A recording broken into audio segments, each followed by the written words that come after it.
రోజు రోజుకి గోల్డ్ రేట్లు పెరుగుతున్నాయి. తాకట్లో ఉన్న బంగారానికి వడ్డీలు పెరుగుతున్నాయని టెన్షన్ పడుతున్నారా? కొమ్మూరి గోల్డ్ వచ్చాక ఆ టెన్షనే పోయింది. కొమ్మూరి గోల్డ్. కాకినాడలో ఇంజనీర్ ఫ్యామిలీ సూసైడ్ చేసుకున్న సంగతి మనకు తెలిసింది. అయితే వాళ్ళ డాటర్ ఎవరైతే ఉన్నారో నూకరాజు వాళ్ళ డాటర్, ఆమె ఒక లెటర్ రాసి స్కూల్లో పెట్టినట్టుగా ఇప్పుడు ఆ లెటర్ బయట వైరల్ అవుతుంది. అందులో ఆ సాదిక్ ఖాన్ గురించి సంచలన విషయాలు చెప్పినట్టుగా కూడా కొన్ని వార్తలు అయితే ప్రచారంలో ఉన్నాయి. అసలు ఆ లెటర్ లో ఏముంది, ఈ సాదిక్ ఖాన్ ఎవరు, అసలు ఏం చేశాడు అతను అనేది దీనికి సంబంధించి ఒకసారి డిస్కస్ చేయడానికి ప్రజెంట్ మనతో పాటు జయదేవ్ గారు సీనియర్ జర్నలిస్ట్ ఉన్నారు. వారిని అడిగి తెలిసిన ప్రయత్నం చేద్దాం. నమస్కారం సార్. నమస్తే. సో ఒక ఇంజనీర్ ఫ్యామిలీలా సూసైడ్ చేసుకోవడం అనేది రాష్ట్ర వ్యాప్తంగా కూడా వైరల్ అయిన సంగతి మనకు తెలిసిందే. ఒక వాళ్ళ అబ్బాయి తప్పితే ఇంకెవరు కూడా బతకలేదు. సో మరి ఇప్పుడు వాళ్ళ డాక్టర్ ని ఇలా సాదిక్ ఖాన్ అనే వ్యక్తి వేధించాడని చెప్పేసి ఇదంతా కారణం. ఇప్పుడు ఒక లెటర్ కూడా బయటకు వచ్చిందని ఆమె వాళ్ళ డాక్టరే రాసిందని చెప్పేసి చెప్తున్నారు. ఏముంది సార్ ఆ లెటర్ లో? యాక్చువల్గా ఇప్పటికే ఆ వార్త స్ప్రెడ్ అయింది. అయితే ఆ ఇంజనీరు అతని భార్య, కూతురు, మనవడు మొత్తం నలుగురు దూకే ప్రయత్నం చేశారు. తర్వాత మనవడు వచ్చిరానితో ఎవరో కాపాడారో లేదంటే తనే ఒడ్డుకొచ్చాడో మొత్తానికి ఆ అబ్బాయి బతికాడు. సో ఒక్కొక్కటి వెలుగులోకి వస్తే ఆ అబ్బాయికి ఎవడైతే రైఫిల్ షూటింగ్లో ట్రైనింగ్ ఇచ్చే ఉన్నాడో కోచు, తను సాదిక్ ఖాన్. సో అతను వ్యవహారం ఇప్పుడు ఆ అబ్బాయి ఏదైతే మా అమ్మ లెటర్ రాసింది, ఆ లెటరు బండి స్కూటీలోనూ యాక్టివా లోపల ఉంది, తీయండి అని అంటే అది ఎవరు చెప్పాడు? చనిపోయిన ఆవిడ అదే ఇంజనీర్ గారు అమ్మాయి తండ్రి చెప్పాడు. తాత అవుతాడు కదా మనవడికి, ఆ తాతకి చెప్తే తాత వెళ్ళి ఆ బండిలో తీస్తే లెటర్ ఉందంట. లెటర్లో ఏముందంటే ఈ సాదిక్ అనేవాడు వీళ్ళ యొక్క కొన్ని లూప్ హోల్స్ ఏవో పట్టుకొని బ్లాక్మెయిల్ చేస్తూ వాళ్ళని వేధించడం, వాళ్ళ దగ్గర డబ్బులు గుంజడం గట్రా స్టార్ట్ చేశాడంట.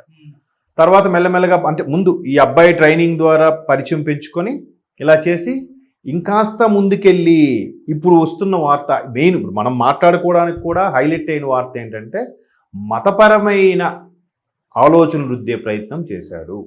అంటే ఒక నాసిక్ ఘటనలో హెచ్ఆర్ అండ్ టీం ఏదైతే హిందూ అమ్మాయిని లోబర్చుకొని వాళ్ళకి మతపరమైనవి చదవండి చేయండి అని చెప్పడం, తర్వాత బీహార్లో ఎవరో జిమ్ కోచ్ వాడు ఒక రకమైన పైత్యం ప్రదర్శించడం, ఇలాగా ఎక్కడికక్కడ చాప కింద నీరులా ఉన్నారండి. అంటే there is no single cockroach in kitchen అన్నట్టుగా ఇలాంటి చాలా ఉన్నాయి. కాకపోతే ఎక్కువ మంది ఉన్నప్పుడు ఇలాంటి విచ్చలవిడిగా ధైర్యంగా చేసేస్తున్నారు. తక్కువ మంది ఉన్నప్పుడు అమ్మో మేము తక్కువ మంది కదా మాకెందుకులే అనుకుంటే కాముగా ఉన్నారు. కానీ చాలామంది విశ్లేషకుల అభిప్రాయం ఏంటంటే కొంచెం మంది ఉన్నప్పుడు వాళ్ళు మంచిగా నటిస్తున్నారు తప్ప వాళ్ళు కూడా అంతర్లీనంగా ఇదే ఉంది అని కొంతమంది విమర్శిస్తున్నారు. ఇప్పుడు ఇవన్నీ బయటకు వస్తుంటే నిజమేనేమో అనిపిస్తుంది కదమ్మా. మీరు ఈ మత గ్రంథం చదవండి, ఇది నేర్చుకోండి, ఇది పఠించండి, ఇది నమాజ్ చేయండి అని ఏవో చెప్పడం, ఇవన్నీ అసలు ఏంటి అసలు? అంటే అది చూసారా, డైరెక్ట్గా ఎదుర్కోలేక, ఇప్పుడు పాకిస్తాన్ వాడు డైరెక్ట్గా ఎదుర్కోలేక మనతో యుద్ధం చేయలేక మొన్న ఆపరేషన్ సింధూర్లో చుక్కలు చూశారుగా, ఆల్మోస్ట్ ఆల్ కాలు మీద పడి లబోదిబోమంటే ఈ ట్రంప్ గారు చెప్పారని ఆగలేదు. దుబాయ్ యువరాజు ఎవరో ఇక్కడ మన అధికారులతో మాట్లాడి రిక్వెస్ట్ చేస్తే సరేలే ఎకనామిక్గా కూడా గ్రోత్కి సంబంధించి జీడిపికి ఇవన్నీ ఆలోచించి చిన్న బ్రేక్ ఇచ్చారంతే. అర్థమైందా? సో దానికి వాళ్ళు ఇంక ఎదుర్కోలేక ఇప్పుడు చూడండి అల్ఫలా యూనివర్సిటీలో డాక్టర్స్ ఏంటండి చదువుకున్న, ఇప్పుడు చదువులేని మూర్ఖుడు అంటే ఎట్లాంటి పనులు చేశాడంటే అర్థం ఉంది. డాక్టర్ చదువుకున్న వాళ్ళు మళ్ళీ ఎక్కడ భారత ప్రభుత్వంతో వచ్చిన సబ్సిడీలతో చదువుకున్న డాక్టర్లే వాళ్ళు కదా. మరి ఆ అల్ఫలా యూనివర్సిటీలో ఆ డాక్టర్లో ఒక మహిళ కూడా ఉంది, 5 డాక్టర్లు.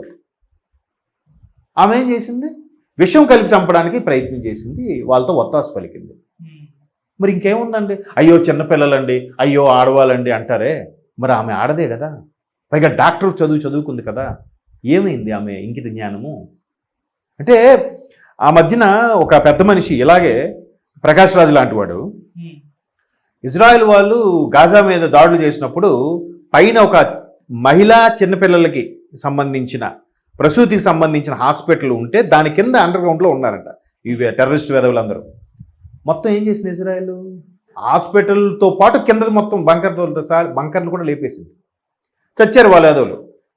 అరే వాళ్ళని చంపడం కోసం ఈ మహిళల్ని చిన్నపిల్లలు కూడా చంపారు, ఇజ్రాయెల్కి ఇదే న్యాయం అని చాలామంది గడ్డి పెట్టారు.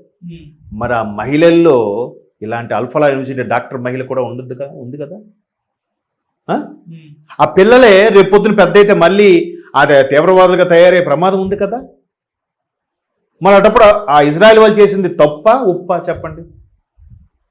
అందుకే ఇజ్రాయెల్ వాడు పగ పెంచుకున్నాడంటే భారతదేశం టైపు కాదు. భారతీయులు మన సంస్కృతి ఏంటంటే పోనీలే వాడు పాపన వాడే పోతాడు, పాపం వీడు ఒక్కడాలు చేస్తే అందరూ అలాగే ఉంటారా, అలా ఉండరులే మిగతా మంచి ఇలాంటి మైండ్ సెట్ ఉంటుంది మనకి, కర్మ సిద్ధాంతం ఉంటుంది మనకి. ఆడు ఇజ్రాయెల్ అడగ కాదు, పగబట్టాడా 10 ఏళ్ళ తర్వాతనే అటాక్ చేస్తాడు. లేకపోతే చుట్టూ ముస్లిం దేశాలు ఉంటే మధ్యలో వాడు ఒక్కడుండి ఎట్లాగ చక్రం తిప్పుతున్నాడండి. అది వాళ్ళ దేశభక్తి కూడా ఇంకా డిఫరెంట్. అంటే అదే సబ్జెక్ట్. అంటే ఇలాగా ఇక్కడ సాదిక్ ఖాను, లేదంటే ముంబై నాసిక్లోనో, లేదంటే అల్ఫా యూనివర్సిటీలో డాక్టర్లు, ఆ డాక్టర్ డీన్ ఇప్పటికీ అప్స్కాండ్లోనే ఉన్నాడు తెలుసు కదా, ఢిల్లీ బాంబ్ బ్లాస్ట్ సంబంధించి.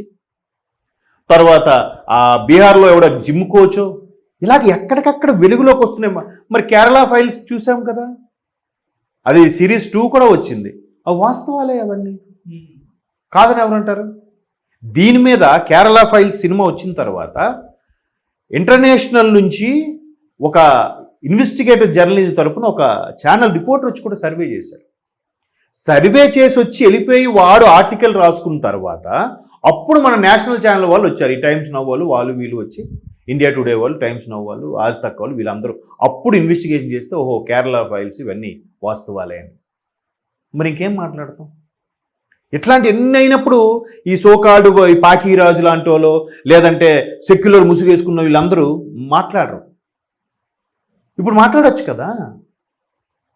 ఎక్కడో దేవాలయంలో ఏదో ఒక పూజారో, లేదంటే పూజారు ముసుగులో ఉన్న వేడేవాడో ఏదో చేస్తే మాత్రం ఓ ఏంటి ఇలాగైంది అలాగైంది నానా రభస.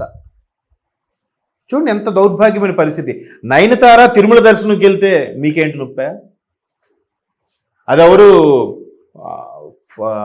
అబ్దుల్లా అది చిట్టి ఫరియా అబ్దుల్లా, ఆమె బోనాలకి సమ్ డ్యాన్స్ వేస్తే హిందువులతో పాటు, తర్వాత జై హింద్ అని అంటే మీకేంటే నొప్పి? అంటే ఎలా తయారయ్యారో చూడండి. అంటే చాప కింద నీరులాగా భారతదేశాన్ని విస్తరించడానికి కోసం ఇటువంటి చీడ పురుగులు ఎక్కడికక్కడ స్ప్రెడ్ అయ్యి వాళ్ళకు చేతనైన విధంగా ఏదో ఒకటి చేస్తున్నారు. వాళ్ళకి కావాల్సింది మత ప్రచారము, ఆ మతంలో చేర్చుకునే అంశము. ఒకవైపు వేరే వాళ్ళు ఉన్నారు, వారం వారం ప్రార్థనలకు వస్తే డబ్బులు ఇస్తామనే వాళ్ళు ఉన్నారు ఒకవైపు. అదే మతం మీకే పాటికి అర్థమయ్యే ఉంటుంది. ఇంకోవైపు వీళ్ళు చాప కింద నీరులాగా ఎలాంటివి చేస్తున్నారు అక్కడక్కడ. అంటే ఇంటర్నల్గా కొన్ని రకాల క్రైమ్లకి ఇట్లాంటి మతపరమైన విద్వేషాలే కారణం తెలుస్తోంది డెప్త్గా అనలైజ్ చేస్తే. సరే వీళ్ళకి ఏవో లొసుగులు ఉన్నాయో, లేదంటే వీళ్ళు ఏవైనా తప్పు చేశారో, వీళ్ళు ఏదైనా చిన్న చిన్న క్రైములు చేస్తే క్రైములను అడ్డాగా చూపించుకొని బ్లాక్మెయిల్ చేశాడో, లేదా క్రైమ్లో ఈయనే ఇరికించాడో తెలియదు. ఇప్పుడు ఈవెన్ ఆవిడ పేరు మన తిరుమల రెడ్డి మల్కాజ్గిరి, ఒక ఆవిడ 2 బిడ్డలతో పాటు ట్రైన్ కింద పడిపోయింది చూసారా, ఆవిడకి ఏదో రెడ్డి విజయారెడ్డి. మరి ఆవిడ కూడా అంత ఇంటర్మీడియట్ ఇంజనీరింగ్ స్టేజ్కి వచ్చిన పిల్లలతో సహా సూసైడ్ చేసుకుందంటే ఇట్లాంటి ఇంటర్నల్గా ఏదో ఉండుండొచ్చు అని అప్పట్లో పోలీసులు కొంత సస్పెక్ట్ చేశారు. మేబీ ఆవిడ చెప్పుకోలేకో, ఎవరికి షేర్ చేసుకోలేక భయపడి, ఇప్పుడు వీళ్ళు కూడా దూకేశారు కాబట్టి, మనవడు బతికాడు కాబట్టి ఇవన్నీ బయటకు వచ్చాయి. ఆ విజయారెడ్డి గారు మొత్తం చనిపోయింది కాబట్టి బయటికి రాలే. ఒకవేళ ఏ ఒక్కరైనా కొన ఊపిరితో బయటకు వచ్చి ఉంటే మళ్ళీ ఆవిడ వెనక్కి కూడా ఏదో ఇలాంటి థ్రెటనింగ్ ఏదో ఉండుండొచ్చు అని నా అభిప్రాయం. సో ఎక్కడికక్కడ మనం చాలా అప్రమత్తంగా ఉండాలి, చాలా మనలో మనకి తగులు పెట్టే స్థాయికి వాళ్ళు అంతర్లీనంగా పాకిస్తాన్ లాంటి వెధవలు తయారై చెడు చేస్తున్నారు. అది మనం మేల్కోవాలి. మేల్కోపోయి ఏం కాదులే అని అంటే మాత్రం, కానీ అంటే జాగ్రత్తగా ఉండమంటున్నాను నేను. అందరూ అలా ఉంటారని కాదు సుమా. సో మరి ఇప్పుడు ఈ సాదిక్ మీద ఎటువంటి చర్యలు తీసుకుంటారో, ఆడికి అసలు ఎట్లా ట్రీట్మెంట్ ఇస్తారో చూడాలి. ఎందుకంటే విజయవాడలో ఒక 2 నెలల కిందట కూడా ఒక మహిళ ఐఎస్ఐ తీవ్రవాదులతో టైఅప్ ఉన్న చూసారుగా, ఒక సాధారణ మహిళ, కూలీ చేసుకున్న ఒక మహిళ, అది బయటపడిందిగా. ఇప్పుడు కాదు, ఒక లాస్ట్ ఇయర్ 6 నెలల కిందటో. మరి ఎక్కడికక్కడ విస్తరించున్నారు. మన దగ్గర ఉండే మిత్రులకి, మైనారిటీ మిత్రులకి బంధువులుగా అక్కడి నుంచో బంగ్లాదేశ్ నుంచి వచ్చి స్ప్రెడ్ అయ్యి ఇలాంటివి చేస్తున్నారు. సో జాగ్రత్తగా ఉండాలి. అది మనకు ఏం కాదులేరా అనుకుంటారు. మన వరకు లేదంటే ఇప్పుడు ఆ ఇంజనీర్ వరకు అలాంటి వస్తే వారికి ఎవ్వడికి అర్థం కాదు. సో తస్మాత్ జాగ్రత్త. Thank you so much.